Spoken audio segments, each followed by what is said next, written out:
Welcome to Satsang. A very happy Mother's Day.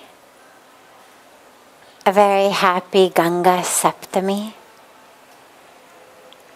And welcome also to those who are joining us for our special spiritual retreat. So wonderful to have all of you with us. We'll begin as usual with a question that comes in advance. And then any questions that anyone here might have, we'll be happy to take them.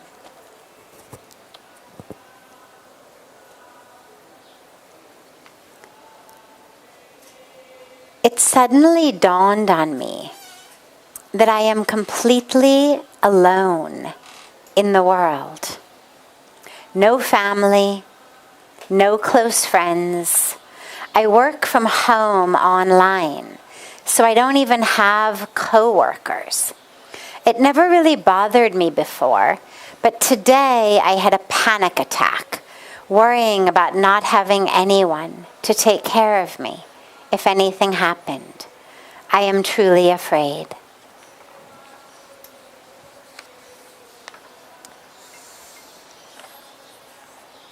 There's a beautiful story of a man who was a devotee of God. And he suddenly woke up in the middle of the night one night with this dream. This nightmare, rather. And he called out to God and he said, God, I just had this nightmare. I was looking back over the path of my life like I was walking over a beach. And in the sand, I could see throughout most of my life, there were two sets of footprints, mine and yours. You were always with me. Except, he said, except at the moments of my life where things were really bad, really difficult. In those moments, he said, I only saw one set of footprints. He said, how is it? How is it, God, that in those times that I needed you most are the times that you left me? How could you have abandoned me when I really, really needed you? And God said to him, my child, those are the times that I carried you. That's why there's only one set of footprints, because I carried you. And I love that story because we aren't ever alone. As long as we realize that God is there with us. There's a beautiful line in the prayers that we chant each morning here that says, Tu akele nahi pyare. Ram tere saath mein. My child, you are never alone. God is always with you. So many times in life, people bring people into their lives just for the sake of koi hona chahiye. There should be someone, I shouldn't be alone. But what ends up happening is, instead of that person they've brought in being the one who actually offers peace and solace and care, that person actually ends up being the one who steals their peace, steals their joy, steals their freedom. But in our minds, we are so afraid that we feel like, "Wo to kam se kam koi to hai. ठीक है, सिर दर्द है. ठीक है, they're difficult. ठीक है, they make me miserable. लेकिन कम से कम कोई है. भगवान ना करे कुछ हो जाए. At least somebody is there. And this is actually a really tragic way to have any kind of relationship. Relationships should not be insurance policies. That it's, I'm afraid when I get old and sick, no one will be there. Therefore, I'll be nice to you now. For 30 years, I'll pay the premium of being nice to you so that when I'm old, you'll take care of me. This is not a relationship. It's an insurance policy. But our relationships should not be insurance policies. If all you need is insurance, put your money into an insurance policy. At least actually at the end of the day, it will take care of you. People in your life, there's no guarantee. First of all, there's no guarantee that they won't get sick and die before you do. Right? I mean, imagine that you've only got people in your life or someone in your life because you're worried no one will take care of me. You don't even want this person in your life, but you just keep them there talking someone is there. And then long before you need them to take care of you, you find yourself taking care of them. This is how life works. So there should never be a relationship that's based on that type of insurance. Love is love. We should be with people because we love them. Whether we love them because they're family, we love them because they're friends, we've brought them in to our life because we love them. But don't sell yourself out.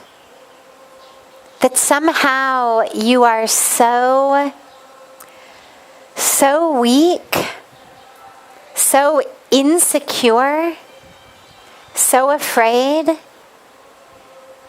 that you're prepared to have relationships for decades that you don't even want to have. Just so that when you get old and sick, someone will take care of you. This is not how to live. Have relationships that are rooted in love for today. And if, as the questioner asked, they said, I'm a loner. I've always been a loner, but now I'm afraid. Well, connection is actually beautiful. As human beings, we are wired for connection. Our instinct, our biological instinct, our neurological instinct, our emotional instinct are all wired for connection.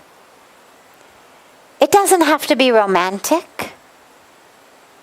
We've got a beautiful history, a beautiful tradition of ecstatic monastics. So it doesn't have to be a romantic relationship. But we are wired for connection. And so you should find ways to be connected. If it's not to a family, maybe it's to those you serve. Get a volunteer job. Do something in the community. Work in a soup kitchen. Volunteer at an orphanage, at a school, for a nonprofit. Do something that puts you into a community in which you're serving. Put yourself in a community in which you're meditating. Go to a temple. Pray, meditate, do yoga, chant kirtan. Do art, do music. Whatever it may be. But communities are really good for our health. There's lots and lots and lots of science.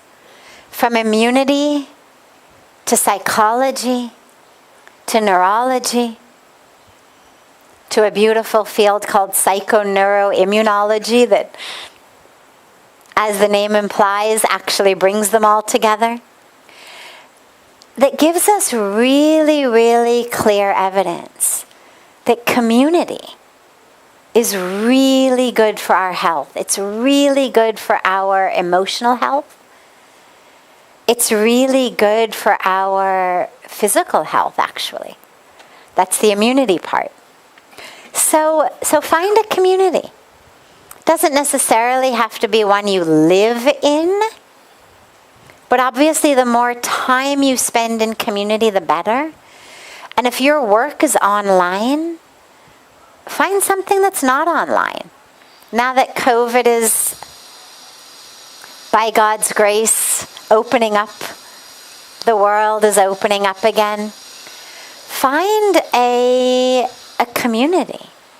Again, yoga or meditation or prayer or a mandir, a temple, a church, a mosque, a synagogue, whatever it may be for you. Or really even just like an art class, people who sing kirtan, people who make music together. But have a community. Because it'll give you that connection, but don't do it because it's good for your health. That's a byproduct. Like, okay, it's fine to know that it's good for your health, but don't spend your days around people you'd rather not be around just because it's your insurance policy. Good for my health today, they'll take care of me in the future. It's much better, in that case, to just anchor yourself to God. If you don't have the benefit of a community and you are still slowly creating one, in the meantime, just anchor yourself to God, knowing that God will always be there. Always there with you. Nature, spend time in nature. In the woods, in the trees, in the forest. Connect with the community of nature. But yeah, that connection is really critical. We are social beings. And that doesn't mean superficial gossip over chai. It means deep connection. So find it. Find it as much as you can, wherever you can. It'll serve you well today. And as a byproduct, but don't think about it now, it'll serve you in the future also.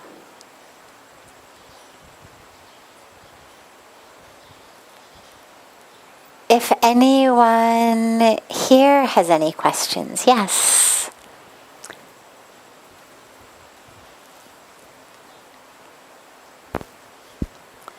और सूरज एक काम करो, आप ऊपर चले जाओ, है ना, जहाँ काम चल रहे हैं, को बोल देना कि आधा घंटे के लिए बंद कर लेंगे. धन्यवाद भैया. Namaste ji. I wanted to ask how to deal with somebody who's very close to you, but is cold-hearted and emotionally unavailable. And I am that person. So how do I make sure that people deal with me? Beautiful. Will the two of you just scoot a little bit this way? No, you stay exactly where you are. The two of you scoot a little bit this way. Yeah. It's just easier to see you.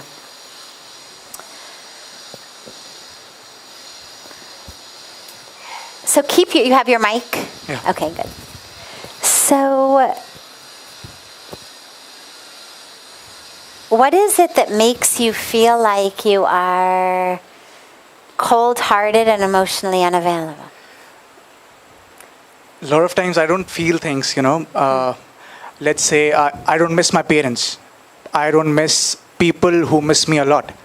For that matter, till the time I came to Rishikesh, I didn't have compassion towards animals.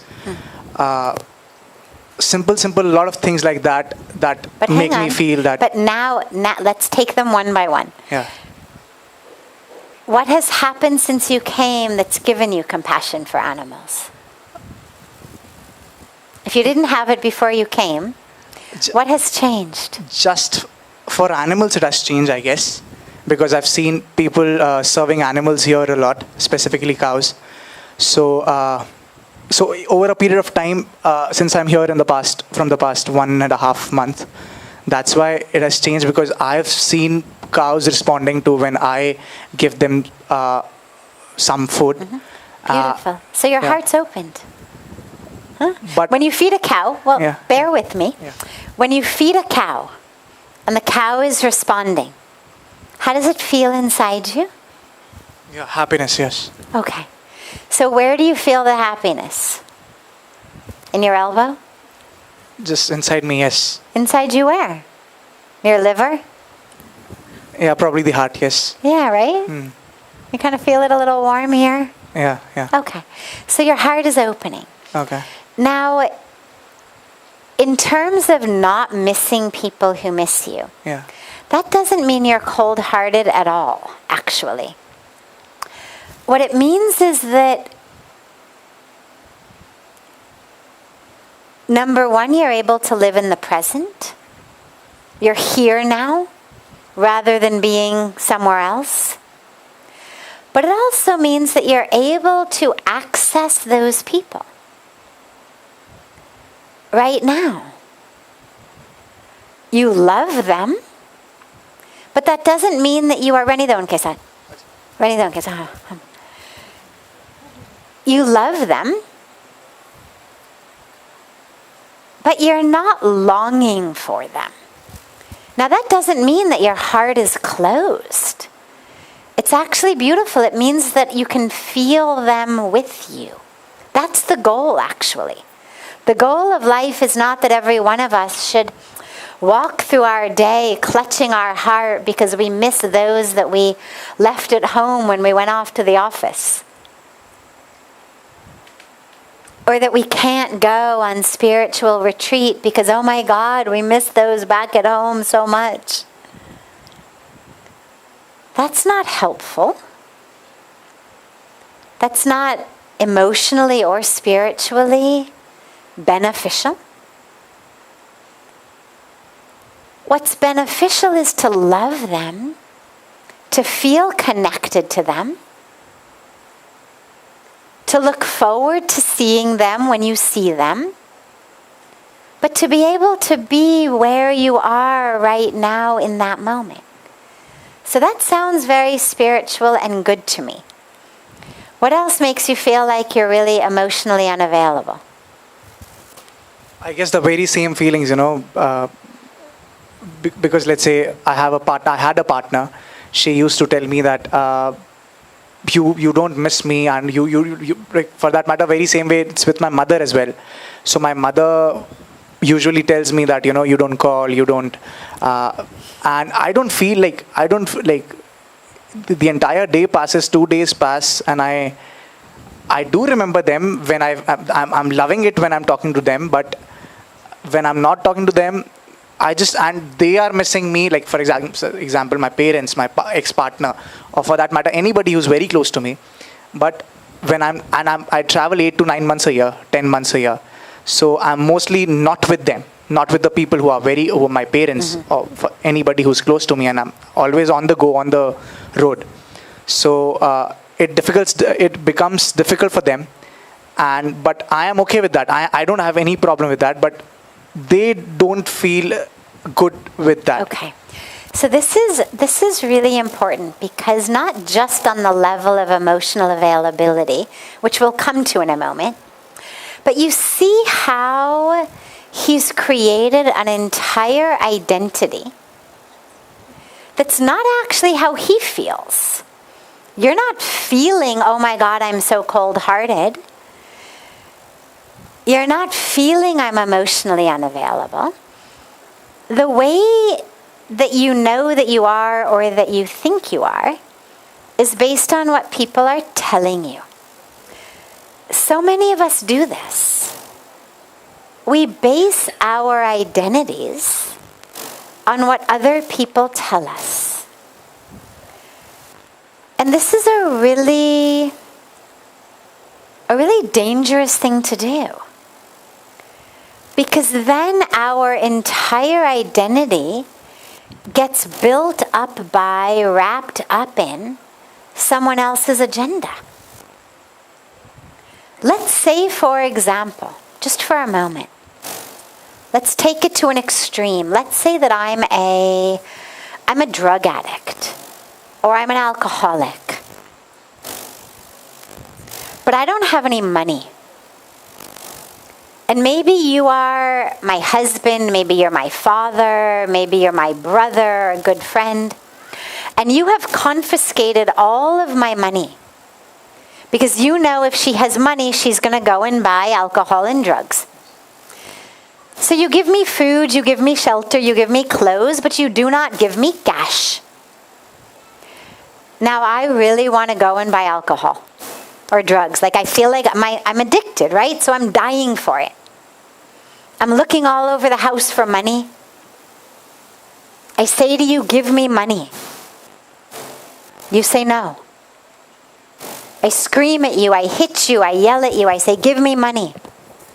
You say no. I say, you're a horrible person, I hate you. Are you going to believe that you're a horrible person? No. You understand that what you're doing is actually for my best interest. You understand that actually what you're doing is helping me. Now, my felt sense experience is I hate you. And in that moment, I really do. Because in that moment,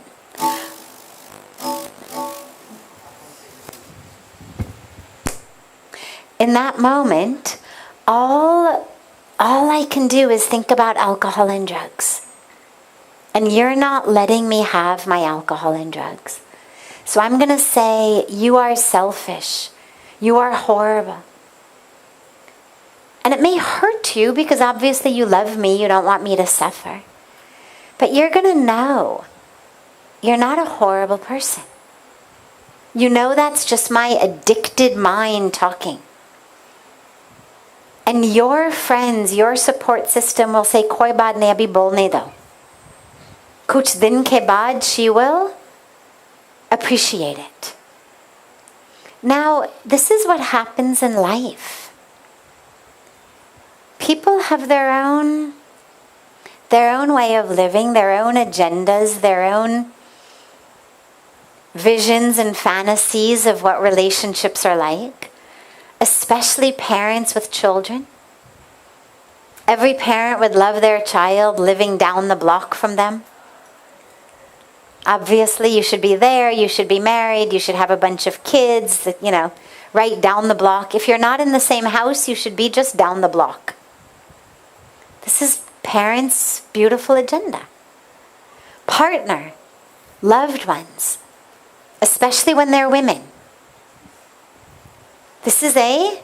You can't make a hugely gross generalization, but you certainly can make a mild generalization. Which is that I would say 9 times out of 10, maybe 8, 8.5, but way more than 5 times out of 10. It's the woman saying, I don't have enough time with you. You don't care enough. You're not paying enough attention to me. Don't you miss me? Don't you miss me? And this it happens to be a gender thing. I remember growing up when I was young, and my parents would fight until my dad changed his ways. But the fights were basically, my mom would call my dad in the middle of the day. He's a lawyer, busy guy. She'd call him in the middle of the day and she'd say, hi. My dad would be like, hi. But he's a very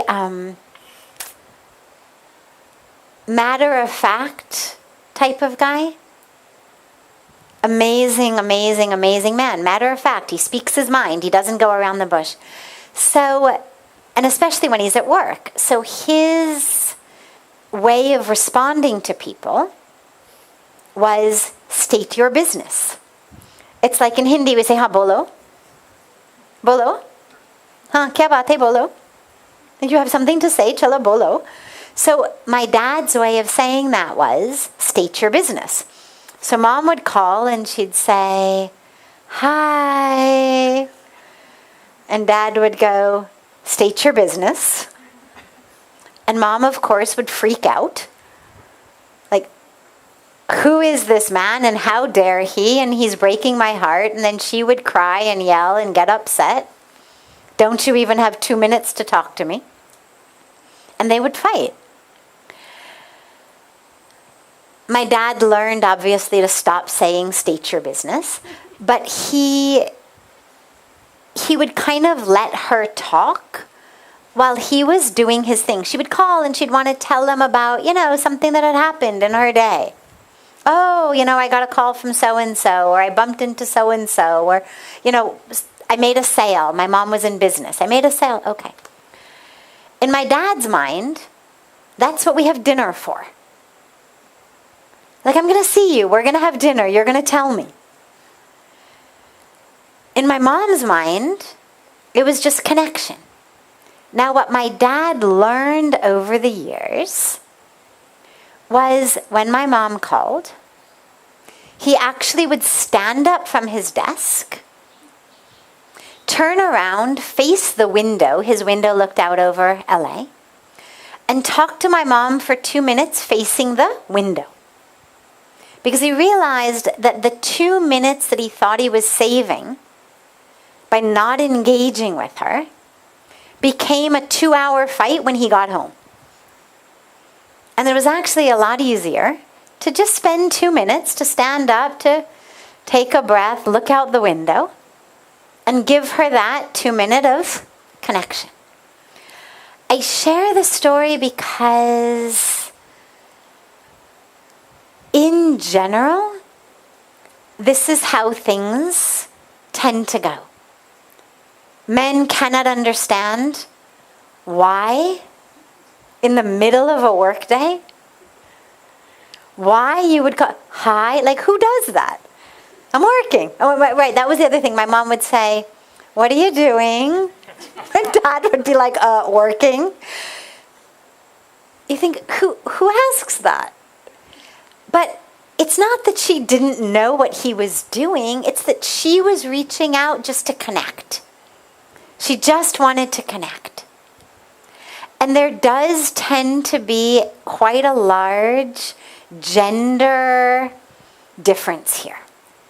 So it doesn't surprise me that a female partner and your mother are the ones who are reaching out.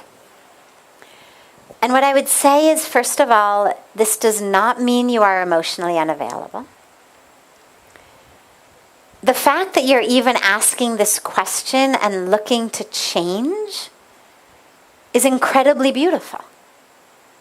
That you're even looking at yourself saying, maybe there is something wrong with me, is beautiful. There is nothing wrong with you. The way that you are moving through your life is beautiful and perfect, and very, very, very similar to the overwhelming vast majority of men on the planet. And the way that your partner and your mother respond is very, very similar to the vast overwhelming majority of women on this planet. And so what I would say is, set up a time to talk to your parents, whether it's once a week, whether it's twice a week, whether it's once every 2 days, whatever it is. And when you talk to them, look out the window. Just look out the window.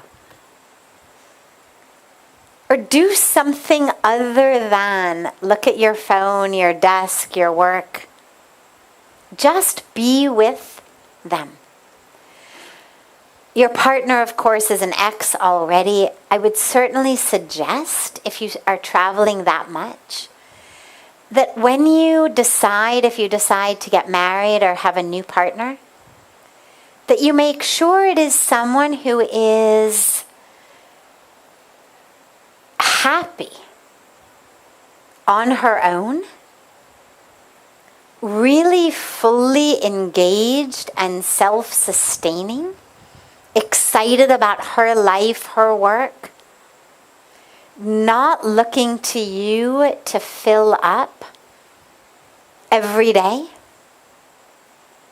or someone who works in your business and travels with you. But just for the peace and the joy of the rest of your life, if you do want to keep traveling like this, just make sure that that's an open conversation from the beginning. Because the last thing you want to do is have you feel badly and she feels sad, and, you know. And there are women, of course, who will be fine with that. Who will be happy even. Happy to see you when you come home and happy to send you off when you go on your way. Just make sure that that's one of them who you do marry or who you do get into a relationship with. But there's absolutely nothing wrong with you whatsoever. The fact that your heart is able to open so quickly and so beautifully to animals, it shows all you need is just a catalyst. Just a catalyst to open your heart. And it's beautiful. Yeah. Does anyone else have a question? Yes.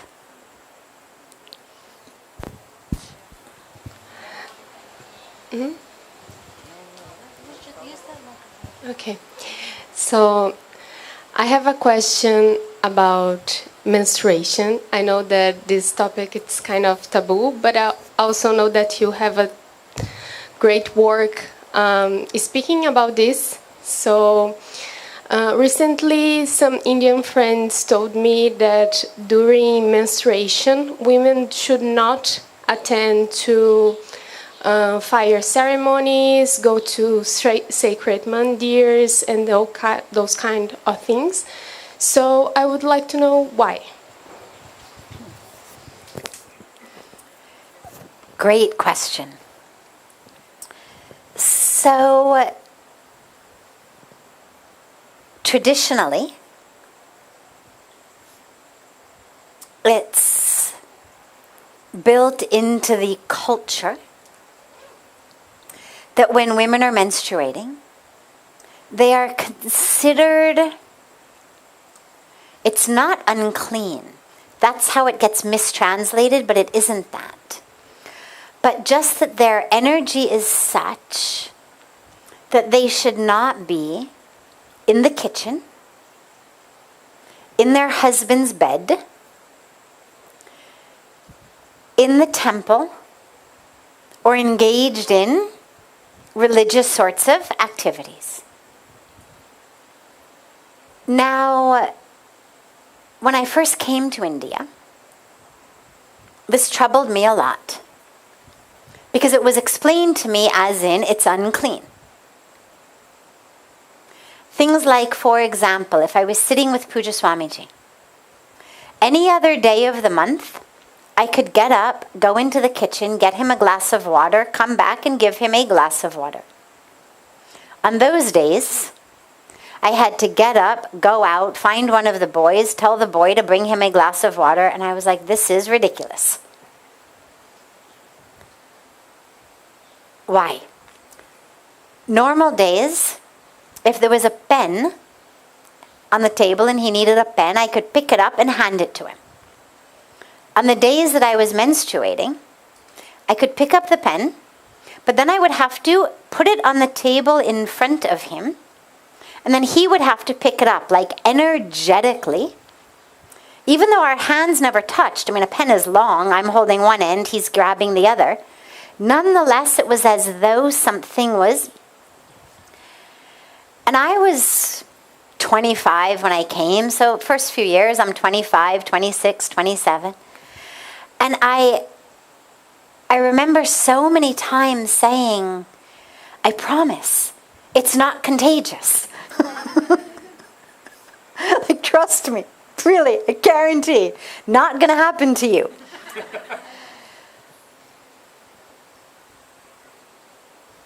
And then people would say, well, you know, it's unclean.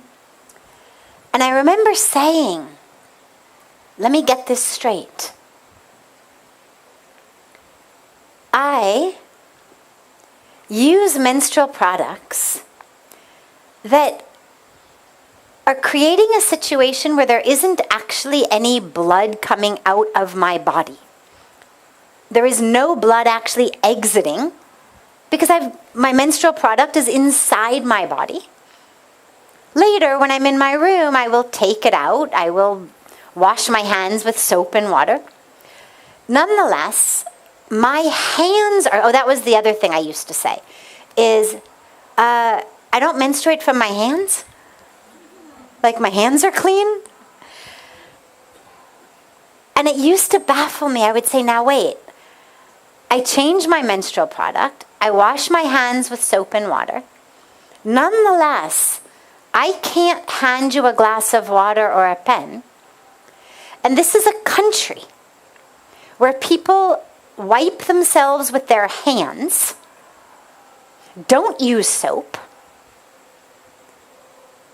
and some guy who's got diarrhea is wiping himself with his hands, running his hands under just water to clean them. His hands are clean enough to give you a glass of water? It used to baffle me. And because I was not shy, I would ask these questions to pretty much anyone. Because Pujya Swamiji, of course, he would just say, this is what they say, we follow it, don't ask me these things. And so then I would start asking them to other people. Both women, householder women, as well as other religious leaders. And what I found was actually no one could give me a satisfactory answer. Except, Pujya Swamiji said one day, he said, you know what? He said, I think our rishis and sages were very smart. He said, mostly these men work these women 24/7. And I think that our rishis and sages gave these women 4 or 5 days a month off. No, I can't be in your bed. No, I can't cook your food. No, I can't do your clothes. No, I can't do anything. 4 or 5 days a month, I am just supposed to be alone and take rest. And he said, I think that this was our rishis and sages' way of getting these men to give these women a few days off every month. However, there's a whole other element to it which I learned later on,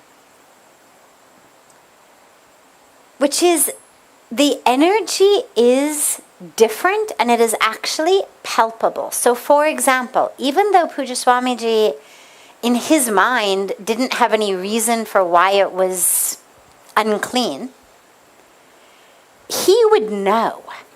Like, I could walk into that room and he knew. Let's say it was the first day of my period and maybe there was a meeting going on. So obviously in front of 15 people, he's not going to ask me. I would come in, I would sit down. Let's say he had to give me a piece of paper. Normally he would hand it to me. He would stick it on the table for me to pick it up. And I thought, my God, he knows. Like, how does he know? And I would ask him, how do you know? And he would say, I don't know. But there is an energy, I feel it. His guru, there's a beautiful story of one day when his guru was coming to his parents' house for lunch.